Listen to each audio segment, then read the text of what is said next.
World of Halo is a train that can't be stopped because we have a new unboxing and review of the Halo Infinite 3-pack Target exclusive with Tovaras, Master Chief in Active Camo, and Hyperius.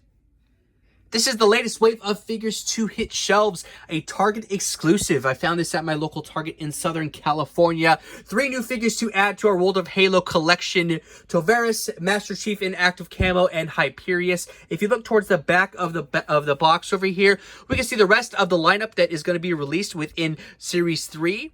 The featured individual figures in this line, we have Spartan EOD, Master Chief with the grapple shot, Jackal Raider, which is going to be a repaint with the shield. We have Spartan Cavallino, Hyperius, and then the Elite Mercenary. Hero and Villain 2-packs, Master Chief with a Bulldog shotgun, Tovaras and the Scrap Cannon. Moving below, we have a UNSC Marine with the assault rifle, and then we have another repaint of a Jackal and the shield. Last but not least, it looks like we have the vehicles. We have Gun Goose, Spartan Sealox with the battle rifle. Below that, we have the awesome Shade Turret, which we saw in the Halo Infinite trailer. Very excited about that, with an orange grunt and the plasma pistol.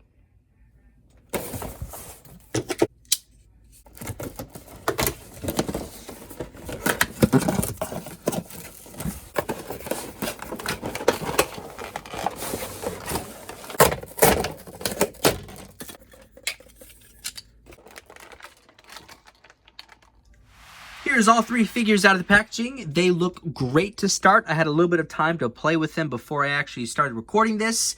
And we're going to go over all the details, but here is a good group shot of them together. I put Active Camo Chief in the center because I keep losing him with that camouflage that he has activated. We're going to start off with Tovaras. From the start, you can see the banished armor with the color scheme throughout. We have a removable helmet, and you can see his red beard, and then also a red mohawk in the back. Rotating around 360, you can see more of the paint scheme throughout. He does also come with a stand. The backside does not come with a jetpack. We can see a little bit of weathering, some of that etched metallic weathering that we've seen previously. It looks really good. Super solid, sturdy brute figure like we've seen previously. And then something I did notice, if you see over here at the neck joint, there happens to be a pin here. We haven't seen this in the previous brutes, so that might be for better articulation, but we'll find out. Tovaras' weapon of choice is the Scrap Cannon, a hefty, brute-sized, 2-handed weapon. Great sculpt of machinery. You can see there's a little bit of an exhaust there, maybe a heat shield. We have leather straps, both sides, 2-handed weapon. Great sculpt, great details. Metallics, it's like a softer type of plastic. It's not like a cheap thin at all, so it's pretty pliable. It moves around and it's not going to snap in half. And then lacking a little bit of weathering, but you know, that's nothing a little bit of blackwash can't handle.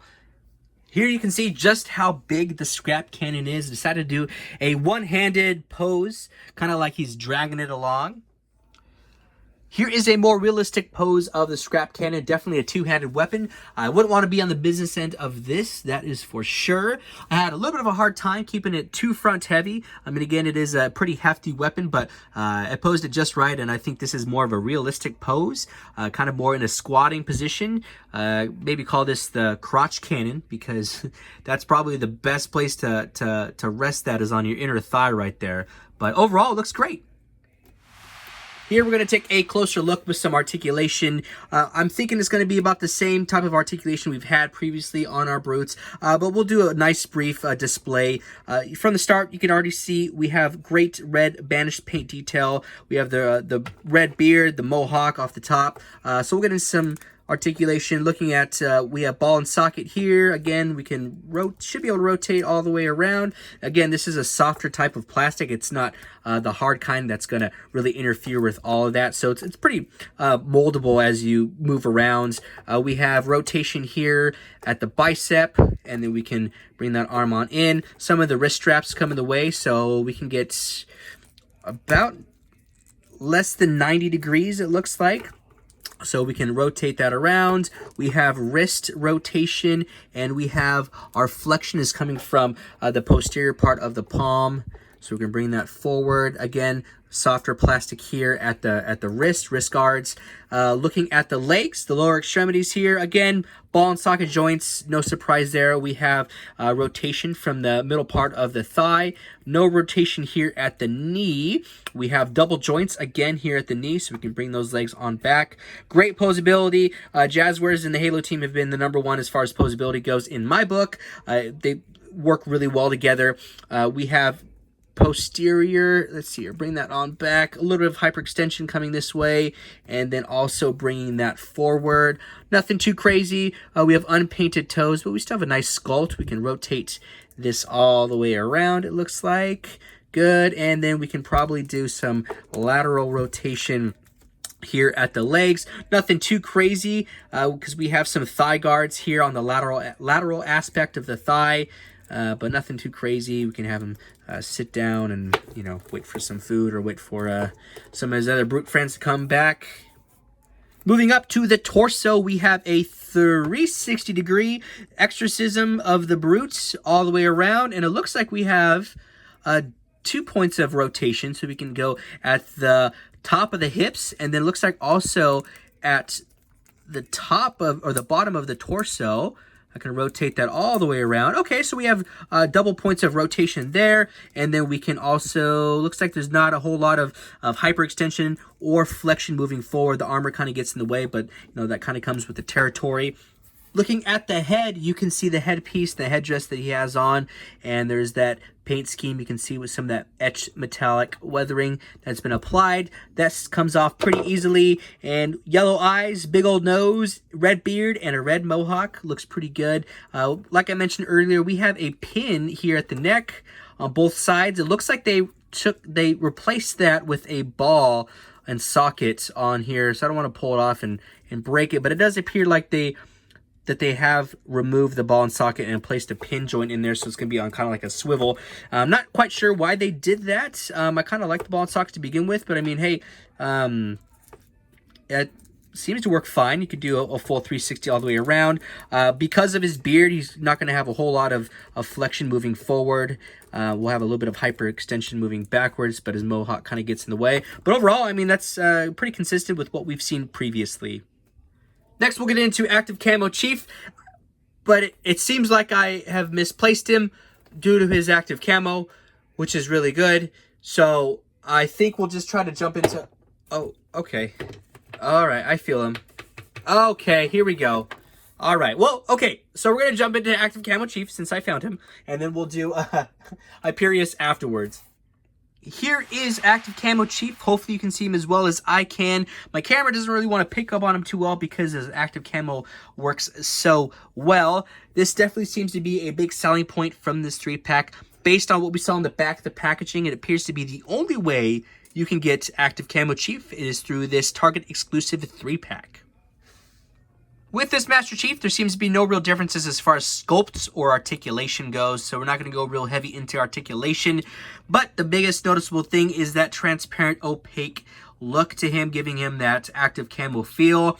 Like we've seen with previous Halo toy lines, there always happens to be an Active Camo Elite or Master Chief, and this is a great addition to have. It was only a matter of time before we had this. Here we have our Active Camo Chief back-to-back with our standard release Chief. As you can tell, there is no real differences between the two except for obviously the paint scheme. So same Chief, same sculpt looks to be, and that means it's going to be the same articulation. But they look good side by side, very consistent work. There is no real differences as far as joints go or like looseness of the joints between Active Camo Chief and the regular Chief. They still seem pretty consistent, nice and tight. Before moving on to Hyperius, I do want to do a light check or a transparency check with our Active Camo Chief. So I'm going to turn out 2 lights and put on one of my strong lights, and we're going to see how transparent this Chief is. All right, lights are turning off. I have a strong light that I use for a lot of my photography. We'll turn that on. I can adjust the brightness on it quite a bit, low and high. So we're going to do, how about a dim setting? So this is going to be the dimmest setting that I have. We're going to place this behind Chief. and you can see just how transparent that is. So that's great for photography. You can really make him light up a lot.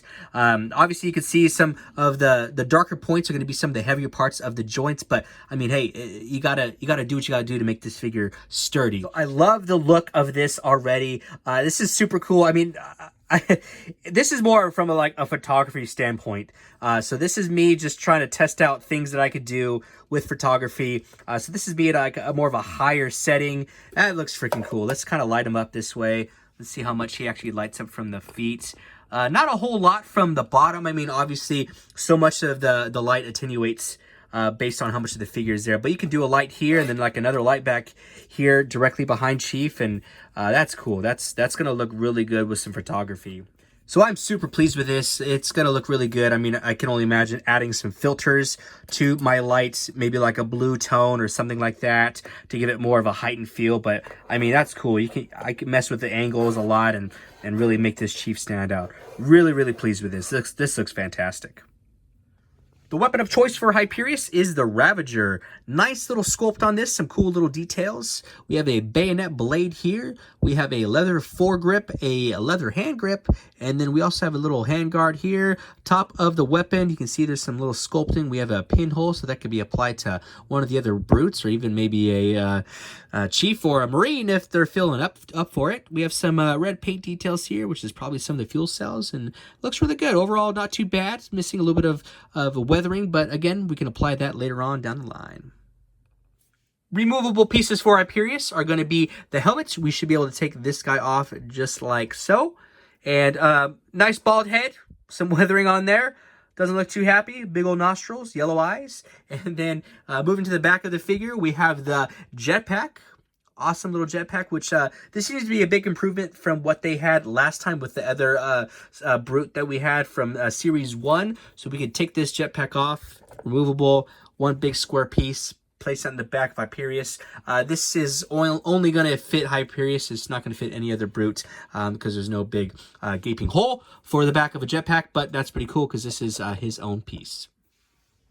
Instead of going over articulation, since we already know how this brute is going to pose, I thought I should point out some highlights on this figure of sculpt and mold, since there are some different key pieces to this. The first one being the right shoulder pad. There seems to be, looks like a Spartan helmet was used in place for a shoulder piece, so that looks pretty cool. That's pretty brutal. Moving to the front, you can see there's some paint schemes on the helmet. There's like a little triangle there, and then we have the nice neck piece like we saw earlier. We have a little bit of a green waistband, you can see there. Moving to the left thigh guard, you can see there happens to be like a bone of some sort, some sort of like hard bone on the left thigh. Awesome paint details. We have some of that red banished look to it on the left shoulder guard. Moving to the back, we have the jetpack once again. Some cool pieces that stand out that make this figure unique. The only troubles that I really had with this was going to be posing with the actual Ravager. It's not a two-handed weapon that I can make this figure pose into. I had a hard time getting the both arms together to hold it as a two-handed weapon, so it's just pretty much going to stay a single-handed weapon. Other than that, I like this figure. It looks great. It's a great addition to have, and I'm excited to see more of Hyperius in Halo Infinite. All right, everyone, that wraps up the review and unboxing of the new World of Halo Series 3 3-pack Target exclusive active camo Chief. My overall thoughts on this 3-pack is, again, I love it. World of Halo, I mean, I enjoy World of Halo, I think, more than the Spartan collection. There's just a lot more playability, and, you know, there's a lot more figures to collect, and World of Halo has been doing it really, really well. Great improvements as far as, I think, just the feel of the figures. They feel really good. Again, active camo Chief, Target exclusive. You can only get that there, so that's a cool addition to have. And I don't really have huge gripes on this. It's going to be minimal things, but overall, I think Hyperius is supposed to have like orange hair or red hair or something like that. And as you can see, he's bald. So maybe he got a haircut or shaved his head or you know, did something in Halo Infinite. Not quite sure, but I think he's supposed to have orange hair. Overall, I'd probably like to have a little bit of weathering on the weapons, but that's not that big of a deal. The World of Halo has come a pretty good way from Series 1 till now as far as the weapons go and the paint schemes. Lastly, I think the only other thing that I can notice is maybe a little bit of tighter hip joints. So the little ball and sockets here, I can see maybe over time, only time will tell with this, but over time they can be a little bit looser, making it easier for the figure to kind of fall forward. I can see that probably happening with Tovaras since he has that big old cannon there. But time will tell. I'd like to have maybe stiffer joints there. Overall, I think this is a home run. Again, $29.99 price point, Target exclusive, hitting stores now. Found this in Southern California. And that's pretty much it. I hope you guys enjoyed this video. Be sure to check me out on Instagram. My name is Nostalgic Adam, all one word, where I do toy photography, toy hunts, toy videos, and all things toy related. Link in the description below. And I will see y'all in the next video.